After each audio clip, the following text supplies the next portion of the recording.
Yes, you can. First of all, I would like to congratulate to those who participated successfully in 10 challenge. 10 challenge च्या आमच्या आव्हानाला तुम्ही सर्वांनी जो प्रतिसाद दिला त्याबद्दल मी तुमचा अतिशय आभारी आहे.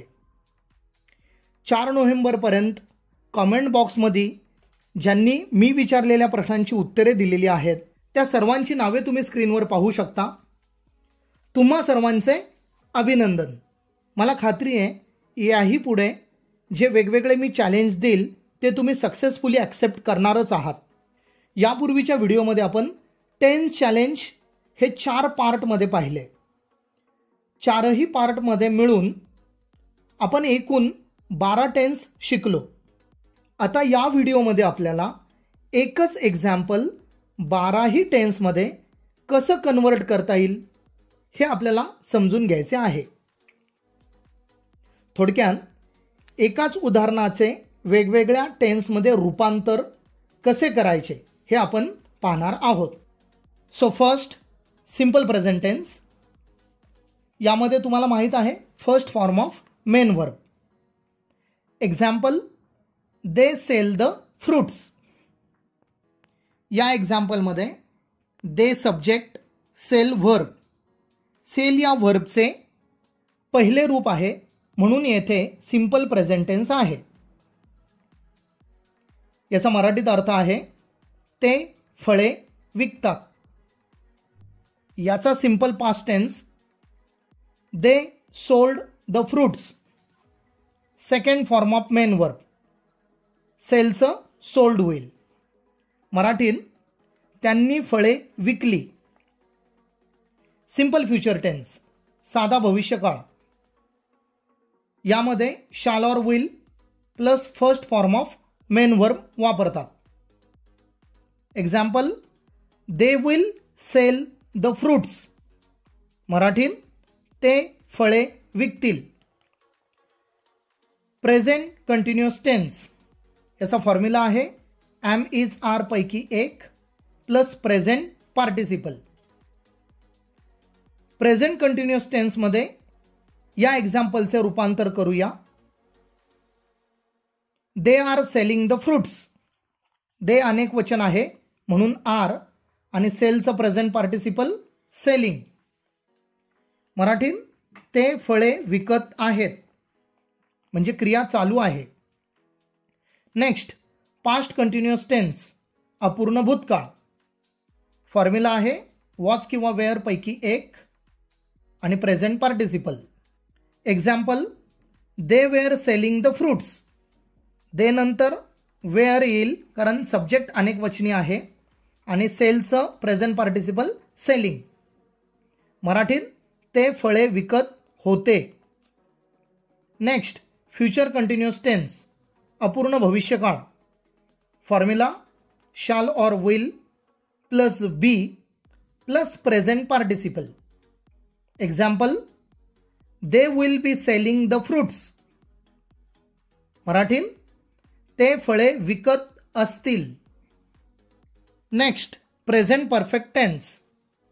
Formula have or has plus past participle. म्हणजे हॅव किंवा हॅज पैकी एक सहाय्यकारी क्रियापद वापरायचे आणि त्यानंतर क्रियापदाचे तिसरे रूप. Example they have sold the fruits. मराठीत त्यांनी फळे विकलेली आहेत म्हणजे क्रिया पूर्ण झाली आहे. पास्ट परफेक्ट टेन्स पूर्ण भूतकाळ. Formula had plus past participle. Example they had sold the fruits. मराठीत त्यांनी फळे विकलेली होती.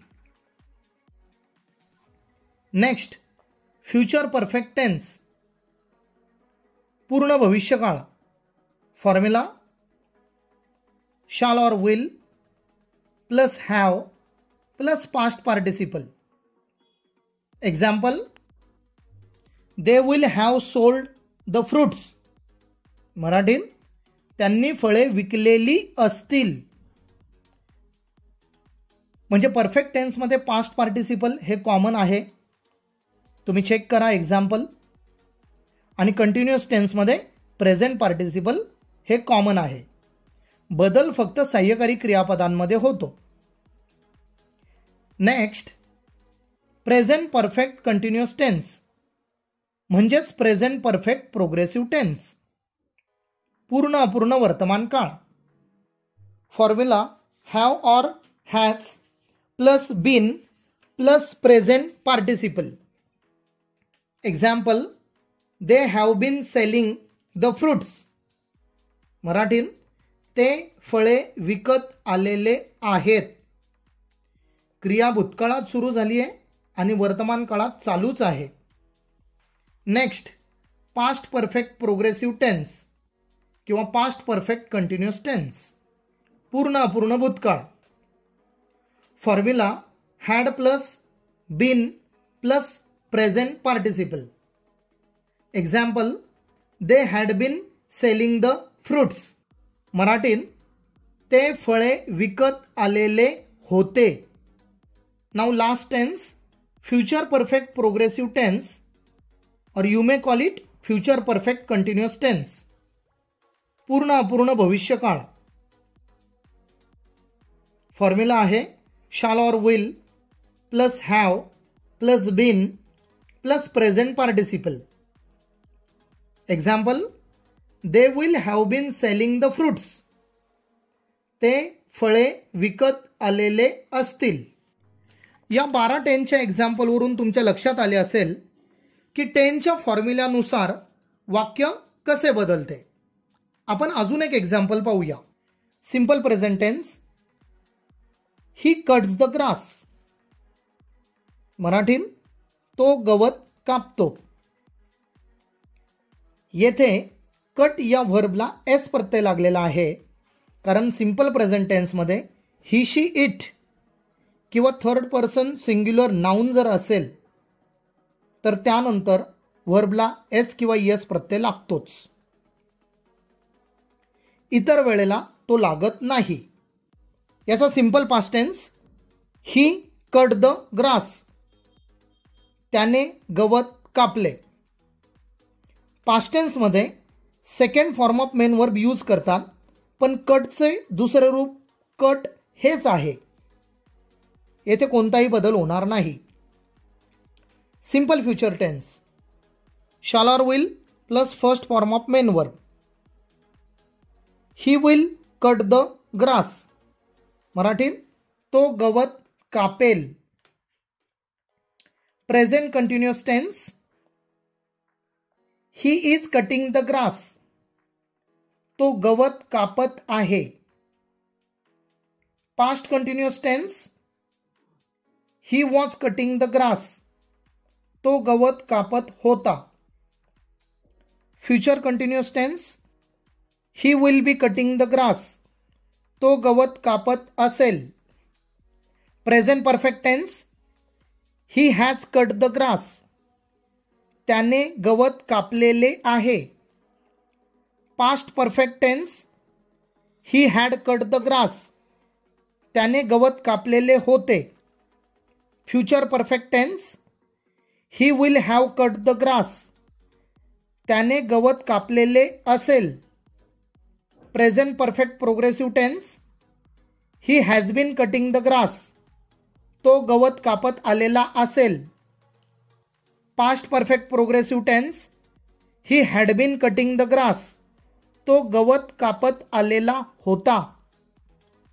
Future perfect progressive tense, he will have been cutting the grass. तो गवत कापत आलेला असेल. टेन्समध्ये परफेक्ट जर व्हायचे असेल तर तुम्हाला या प्रकारे एक उदाहरण वेगवेगळ्या 12 टेन्समध्ये कन्वर्ट करून त्याची प्रॅक्टिस करावी लागेल. अशी वेगवेगळी एक्झाम्पलची तुम्ही जर प्रॅक्टिस केली तर 12ही टेन्स तुमचे परफेक्ट होतील. Now tense challenge. मी तुम्हाला एक एक्झाम्पल देईल. सेम एक्झाम्पल तुम्ही 12 टेन्समध्ये कन्वर्ट करायचं आहे आणि ते आन्सर कमेंट बॉक्समध्ये लिहायचं आहे. पाहूया तुमच्यापैकी किती जणांना 12 टेन्समध्ये मी दिलेलं एक्झाम्पल सक्सेसफुली कन्वर्ट करता येईल. So are you ready to accept the tense challenge? Example आहे birds sing melodiously. Same example आता तुम्हाला 12 टेन्समध्ये कन्वर्ट करायचं आहे. टेन्सचं नाव आणि एक्झाम्पल याप्रमाणे कॉमेंट बॉक्समध्ये तुम्ही 12 टेन्समध्ये हे एक्झाम्पल कन्वर्ट करा. नेक्स्ट व्हिडिओमध्ये आपण इंग्लिश ग्रामरमधला अत्यंत महत्त्वाचा टॉपिक पाहणार आहोत. Can you guess? Exactly. Next व्हिडिओमध्ये आपण चेंज द व्हॉइस हा टॉपिक समजून घेणार आहोत. पुन्हा भेटूया नेक्स्ट व्हिडिओमध्ये.